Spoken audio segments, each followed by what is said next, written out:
I don't stress on the surgical literal maneuvers. It's only to show you that even the peripheral vitrectomy can be made with a good visualization, and that distortion of the images due to the IOL are minimal. Speaking about cataract in eyes filled with silicone oil, we must say that almost 100% of the eyes with silicone oil develop a cataract. The particularity of biometry is well known, and I don't want to bore you. I use for the vitrectomy the constellation system, and they changed the shape of the vitrectomy about the mouth of the tip. Is moved to the top of the tip, and the mouth is larger, so we can have better performance. 25 gauge vitrectomy was done to remove nuclear fragments.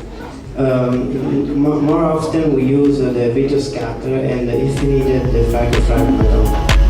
Traction radial detachment and the bumper of perforated carbon are inside and pressed down. We can do surgery more safe because the retina was pressed with vitreous. But what is this after vitrectomy? This was the surprise of Eastern Day. It was not endophthalmitis, but the vitritis, due to the forced complete nucleus deposition. Nucleus was fallen, and the expected surgeon to understand what happened. Why 25 gauge vitrectomy, non 23? And another question, core vitrectomy or total vitrectomy? The answer is not why, but why not? 25 gauge you can do. You can take off all the piece, and also the hard piece of nucleus. So sometimes in two cases of my case series, I change, I use the fragment. In this case, because there was the entire nucleus in the piece. Many thanks, Cesare. Pseudophakia is a common situation with retinal surgery because very often we make combined surgery, but we have also to operate pseudophakic retinal detachments. What I show you, this is my very first case, was the repositioning of Luxera, the 3 pieces IOL. Here you see I entered 2 millimeters from the limbus with a 25 insulin needle. So the 25 insulin needle, the loop was inserted with a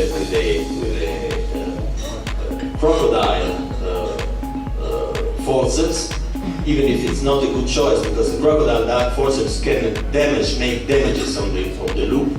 And then also on the other side, the loop was inserted into the same 25 insulin needle. This is a classic indication. In case of so-called IOL, I no more use the technique for fixation. I remove completely the bag only with the linear approach, 25 gauge approach, and only linear vitrectomy to remove the vitreous, all the remnants, and then I can show my technique is different because I prefer to put the lens under the eyes, because the most important problem is the centering, and prefer the lens under the eyes. And with this 23 gauge system, we have a nice device which is connected with syringe. On the other hand, this is the kind of silicone cannula which cover the cannula of 23 gauge, and it's really very useful, and we very quickly can remove silicone oil, even 5,000 centistocks. So as we all know, this 23 gauge system is very good because of post-operative comfort for the patient and shorter time of procedure, less complications, and in our group we had really no problems with IOP. We generally no use suture, only if we see really the problem on the table, then we suture the sclerotomy. So to conclude with this 23 gauge vitrectomy is a safe and effective wide field of vitreoretinal conditions, and in our group neither problems with hypotony nor hypertension after 23 gauge vitrectomy were observed in the groups with different kinds of postoperative intraocular transformation. Thank you for your attention.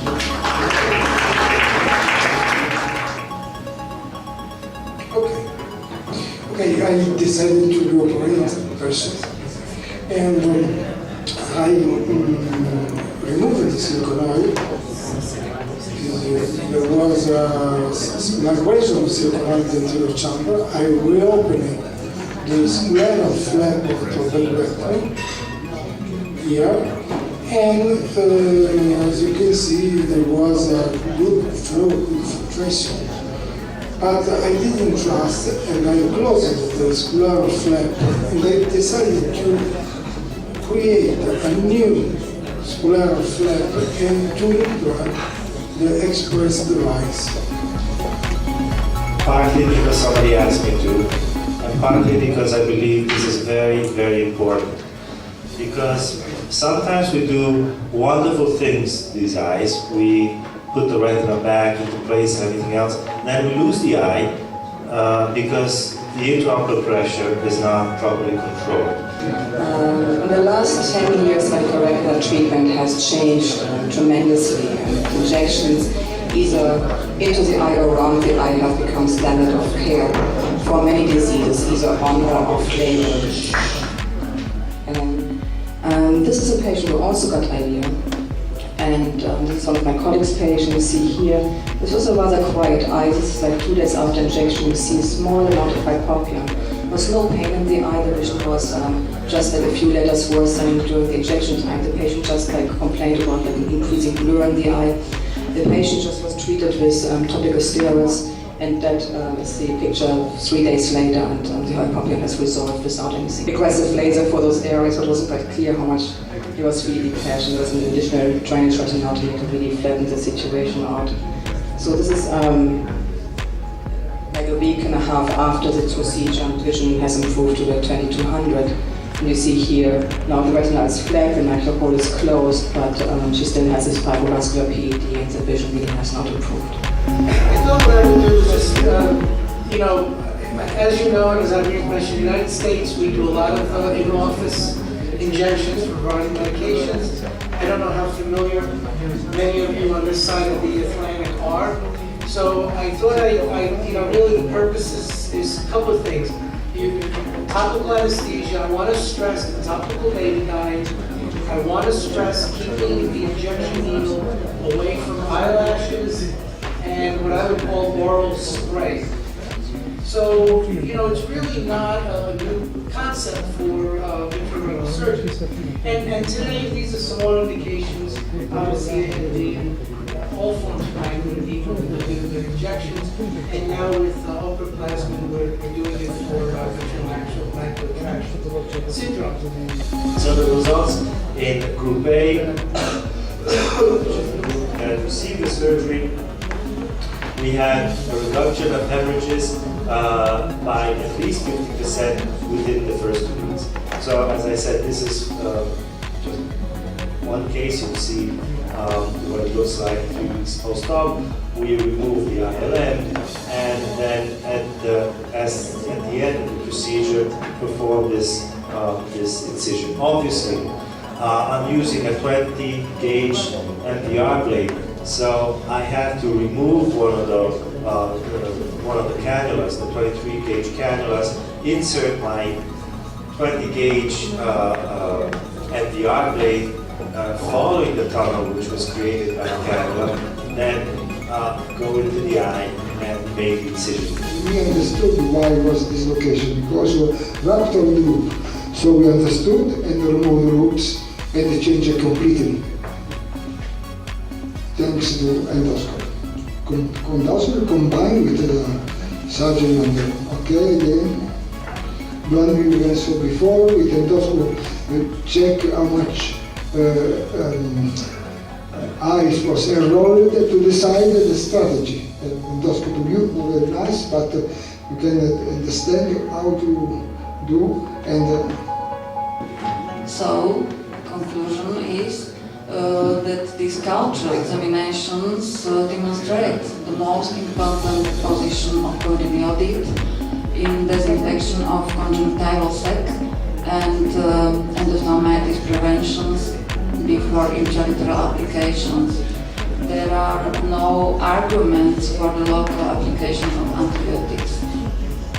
If we decide for antibiotics, so there should be used fourth generation skinolones with the widest spectrum of activity and best penetration into the eye. But do we have any surgical indication in these eyes? Do we take into account the pathogenesis in a single case? Or do we take into account the residual stroma that is in the eye? But just the question is for all. And raise your hand. How many of us treat surgically the lamellar holes? A lack of retinal pigment epithelium and photoreceptor layer. It was an azure. It was an azure syndrome. So what I'm saying is that by this case, when the patient is complaining for something serious and a big problem, you need to listen to the patient prior to send him to the psychiatrist. Thank you very much.